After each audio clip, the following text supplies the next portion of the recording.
जय हिंद। आज हम बात करेंगे बायोलॉजी में हमारा एक टॉपिक है सेल, जिसे हम कहते हैं कोशिका। तो कोशिका के बारे में हमें आज बेसिक से पढ़ना है और सरल भाषा में समझना है कि हाँ कोशिका जो टॉपिक है ये हमारे एग्जाम की दृष्टि के अनुसार कितना महत्वपूर्ण है। और इस टॉपिक में से 3 से 4 क्वेश्चन आने की संभावना होती है। आदि कोई सा भी एग्जाम हो, रेलवे का एनटीपीसी या रेलवे ग्रुप डी या कोई सा भी एग्जाम हो, उसमें यहाँ से 2 से 3 क्वेश्चन आने की संभावना होती है। और आज हम ये टॉपिक ऐसा पढ़ेंगे कि आने वाले जितने भी एग्जाम होंगे उसमें यहाँ से हमारे 2 या 3 क्वेश्चन बेहतरीन तरीके से पक्के हो जाएंगे। तो हम देखते हैं सबसे पहले कोशिका। तो सजीव जगत जिसके अंदर जीवन है, क्या 1 सेकंड का हो, 1 मिनट का हो, 1 घंटे का हो, 10 दिन का, 1 वर्ष का या 10 वर्ष का या कहीं कितनी वर्ष का किसी का जीवन हो, उसकी जो सबसे छोटी कार्यात्मक और संरचनात्मक अगर इकाई है तो वो है कोशिका। सबसे छोटा खंड जो होगा उसका वो कोशिका है। अब मैं आपको दूसरी परिभाषा में समझा दूं ताकि आपकी समझ में आ जाए। मान लो अगर हमें कोई घर बनाना हुआ तो घर बनाने के लिए हमें सबसे पहले ईंट की जरूरत पड़ेगी, और जब हम ईंट का प्रयोग करेंगे, ईंट का प्रयोग करने के बाद हम एक दीवार बनाते हैं, और जब हम कई दीवार मिलाने के बाद एक कमरा बनाते हैं, और जब अनेक कमरे मिलकर हमारा एक घर बनता है। तो इसका मतलब आप समझ के कि घर बनाने के लिए हमें ये सीरीज बनानी होगी तभी हमारा घर बनेगा, इससे पहले हमारा घर नहीं बनता है। ईंट की जरूरत पड़ेगी, ईंट का प्रयोग करेंगे दीवार बनेगी, दीवार का प्रयोग करेंगे कमरा बनेगा, और कई कमरे मिलाकर हमारा एक घर बन जाता है। अब समझते हैं कोशिका के बारे में। सजीव जगत में मतलब पेड़ पौधे हो या कोई पशु हो, पक्षी हो, कोई भी जीव हो, ठीक है, मानव हो, तो हमें ध्यान रखना है कि उसकी सबसे छोटी जो इकाई है कार्यात्मक और संरचनात्मक वो कोशिका है। तो अब आपको ध्यान रखना पड़ेगा, जब अनेक कोशिका मिलती हैं, एक कोशिका से अनेक कोशिका जब मिलती हैं तो एक ऊतक बनता है। एक जब ऊतक बनता है मतलब कोशिका से बड़ा भाग क्या है, ऊतक है। अब अनेक जब ऊतक मिलेंगे तो एक अंग बनता है। कोई सा भी सजीव हो, पेड़ पौधे हो या पशु पक्षी या मानव हो, जैसे हमारा हाथ है, नाक है, पैर है, कोई सा भी हमारा अंग हो तो वो ऊतकों से मिलकर बनता है। और जब हम इन अंग को जोड़ लेते हैं तो हमारे पूरी बॉडी बन जाती है, जिसे हम बोलते हैं मानव, क्या कोई सा भी आपका जीव हो, ठीक है। तो आप समझ गए होंगे कि हाँ कोशिका के बारे में हमने जब समझा है तो इसके बारे में आपको पता चल गया होगा कि कोशिका से बनता ऊतक, ऊतक से बनता अंग, और अंग से बनता है मानव या कोई सा भी सजीव। तो ये बात आप सब समझ गए होंगे। अब हम बात करते हैं कि जो कोशिका का अध्ययन जो किया जाता है, कोई भी वैज्ञानिक होगा चिकित्सा के क्षेत्र में, अगर वो अध्ययन जो करेगा वो सबसे पहले साइटोलॉजी के अंतर्गत करता है। तो इसका मतलब हम ये समझ गए कोशिका का अध्ययन जो किया जाता है वो साइटोलॉजी के अंतर्गत किया जाता है। अब हम बात करेंगे कि कोशिका की जो खोज की थी वो भी मृत कोशिका की, मतलब मरी हुई मृत कोशिका की जो सबसे पहले खोज की थी वो रॉबर्ट हुक ने की थी 1665 ईस्वी में। और इन्होंने इसके बारे में अपनी पुस्तक में बताया है। उस पुस्तक का नाम है माइक्रोग्राफिया। तो इस पुस्तक के बारे में पूछ लेगा हमसे किसी भी एग्जाम में तो हम बहुत आसान तरीके से कर लेंगे।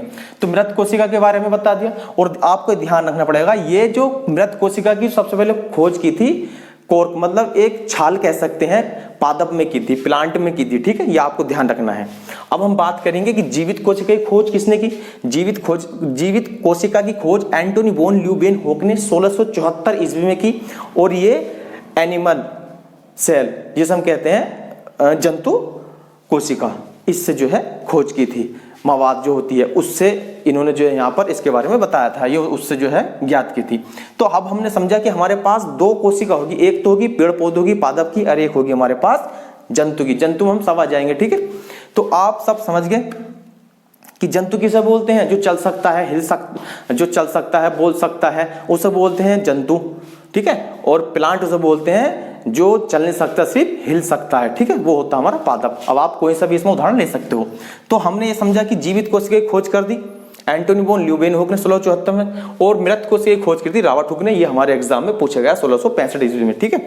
अब हम बात करेंगे कि जो ये पादप कोशिका और जंतु कोशिका है, इनका जो चित्र होता है वो इस प्रकार होता है, सेम, ठीक है। आप 11 की बुक में देख लेना या कंपटीशन की कोई सी भी एग्जाम हो, कोई सी भी बुक होगी उसमें आप देख लेना।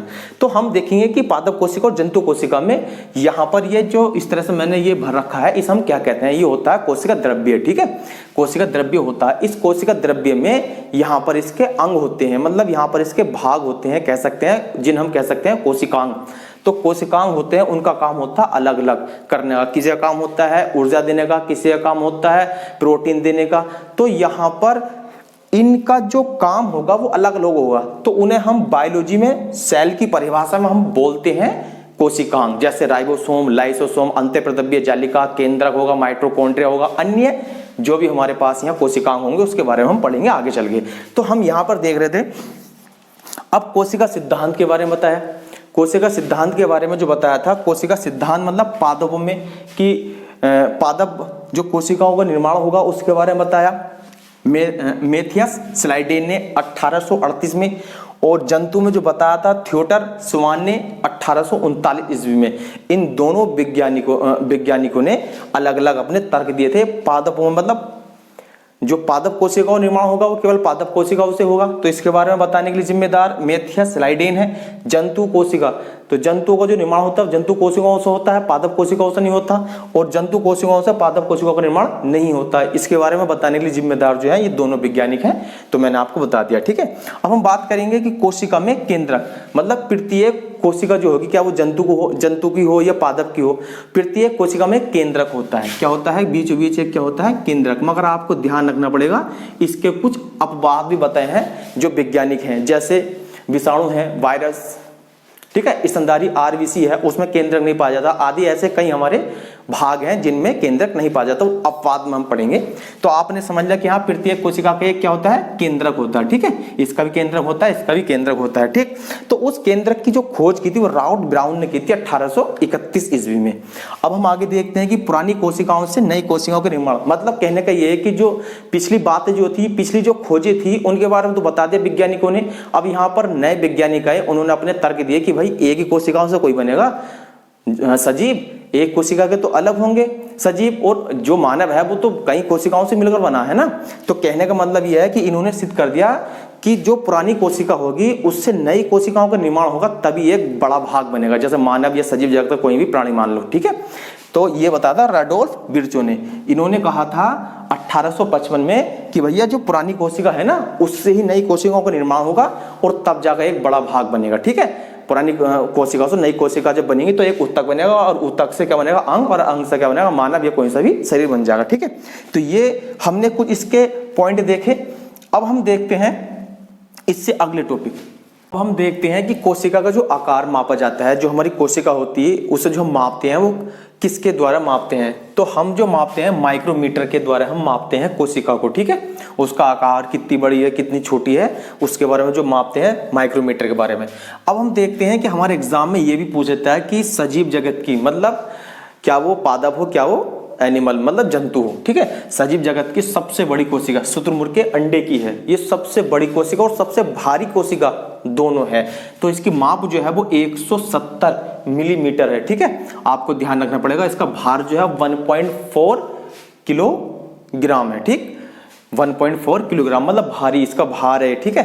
तो आपको ध्यान रखना पड़ेगा। हम बात करें सजीव जगत की, सजीव जगत की सबसे छोटी कोशिका, कोई भी प्राणी हो, क्या उसका 1 सेकंड का हो जीवन या 10 सेकंड का, 10 घंटे का, 10 वर्ष का, कितना भी हो, तो सजीव जगत की सबसे छोटी कोशिका है माइक्रोप्लाज्मा गैलीसेप्टिकम। ये एक कोशिकीय है, एक कोशिका से बनी है, ठीक है। तो इसकी जो माप है 0.3 माइक्रोमीटर है।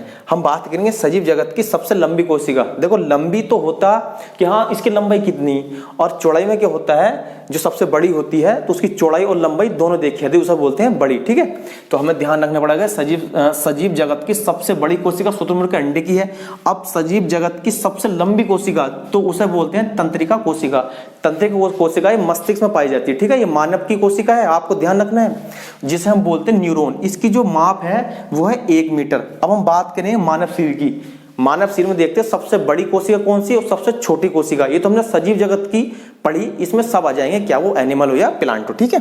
तो यहाँ पर मानव शरीर में सबसे बड़ी कोशिका जो होती है वो अंडाणु होती है, महिलाओं में पाई जाती है, ठीक है। और सबसे छोटी कोशिका जो होती है ये पुरुष में पाई जाती है, जिसे बोलते हैं हम शुक्राणु। अब हम इसमें देखेंगे कोशिका भित्ति। तो अब हम कोशिका के कुछ भाग यहाँ पर पढ़ेंगे। तो कोशिका का पहला भाग है सेल वॉल, जिसे हम बोलते हैं कोशिका भित्ति। ये केवल पादप कोशिकाओं में पाया जाता है, और पादप कोशिका का ये बाहरी भाग होता है सेल वॉल, ठीक है। तो आपको ध्यान रखना है कि खोज जो की थी वो रॉबर्ट हुक ने 1665 ईस्वी में की, मृत कोशिका की खोज की थी कोशिका भित्ति में, ठीक है। अब आपको ध्यान रखना है कि ये पारगम्य होती है, मतलब इसमें कोई पदार्थ बाहर जा सकता है और बाहर से अंदर आ सकता है इसकी बिना अनुमति की, तो उसे हम बोलते हैं पारगम्य। अब हम बात करें कि ये केवल पादप कोशिकाओं में इसका कार्य जो होता है सूखने से बचाना, पादप कोशिकाओं को सूखने से बचाना, उनके आकार को बनाए रखना, और दूसरा इसका काम होता है सुरक्षा, इसकी सुरक्षा करना। आपने देखा होगा पेड़ पौधे तभी सुरक्षित रहते हैं जो उनका भारी भाग कोशिका भित्ति जो होती है उससे सुरक्षित रहते हैं। हम बात करेंगे यह है सेलुलोज की बनी होती है, ठीक है। अब हम बात करेंगे सेल मेम्ब्रेन की, जिसे बोलते हैं कोशिका झिल्ली।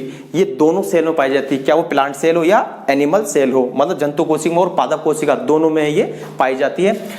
सेल बाल तो सबसे भारी भाग होता है पादप कोशिका का, और जंतु कोशिका का पहला भाग जो होता है वो सेल मेम्ब्रेन होता है, ठीक है। आपको ध्यान रखना है कि सेल मेम्ब्रेन जो होगा वो जंतु कोशिका का पहला भाग होगा, और इसके भीतर इसके बाद जो भाग होता है वो कोशिका झिल्ली होती है, ठीक है।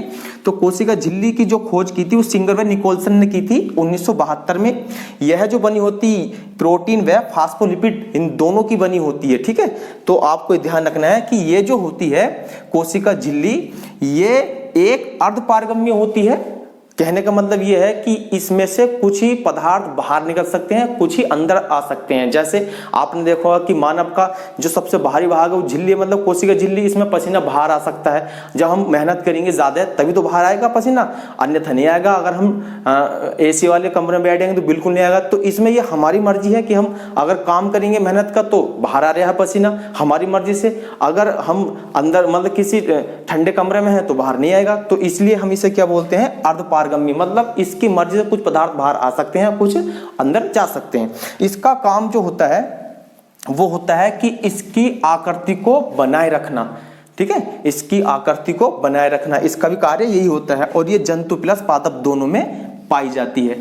तो ये हमारा कोशिका भित्ति और एक था हमारे पास कोशिका झिल्ली, इन दोनों के बारे में हमने पढ़ा बेसिक से। अब हम आपको मिलेंगे नेक्स्ट वीडियो में। जय हिंद।